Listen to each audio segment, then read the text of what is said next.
We're really excited because this year we are celebrating our 30th birthday.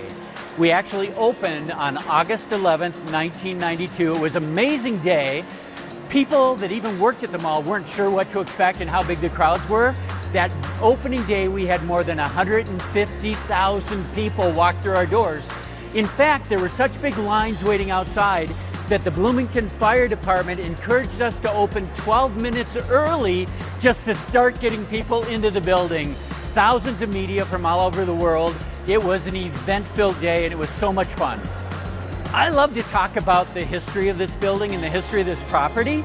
A lot of the local folks know this, but not everyone, that before Mall of America was here, it was the site of Metropolitan Stadium.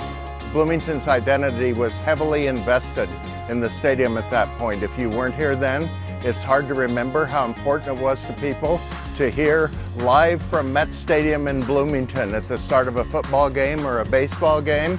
That was a big part of the city's identity, and then just instantaneously that was going to be gone, and as a matter of civic pride, the city was very invested in what would replace it that would be as good or better.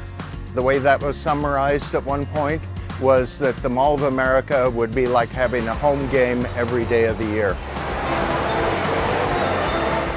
And some history was made, right? If you go into Nickelodeon Universe today, look above the log chute, you'll see a red chair. That marks the spot of the longest home run in stadium history, hit by our local favorite, we love him, Harmon Killebrew, 520 feet. NFL history was made on this site.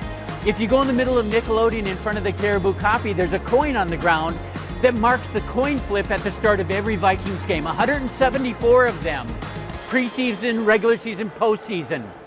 When the Port Authority owned the site, then the city and Port had to issue a RFP for developers to select a developer.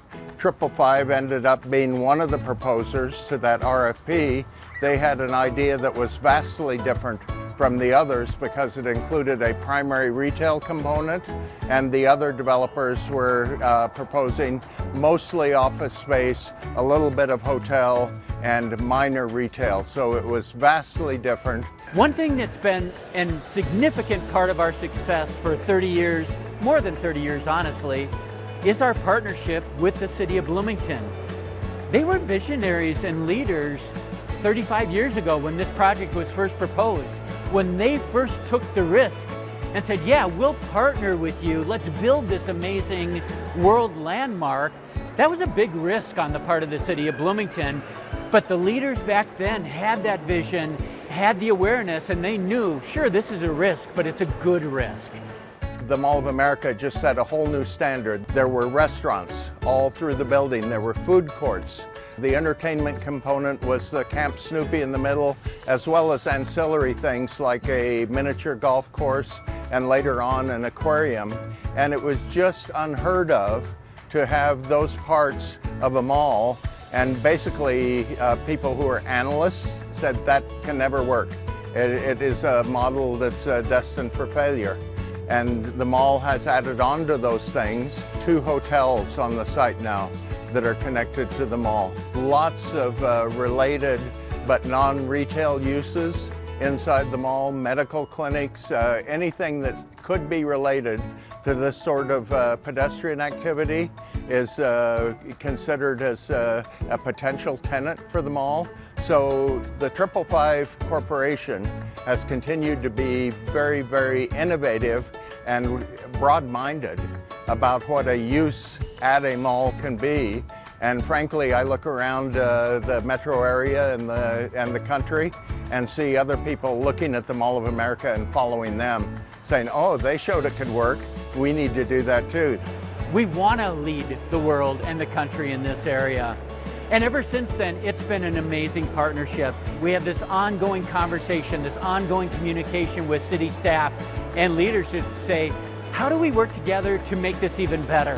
How do we work together to bring more people to Bloomington to experience not just Mall of America, but the entire city and the region as well?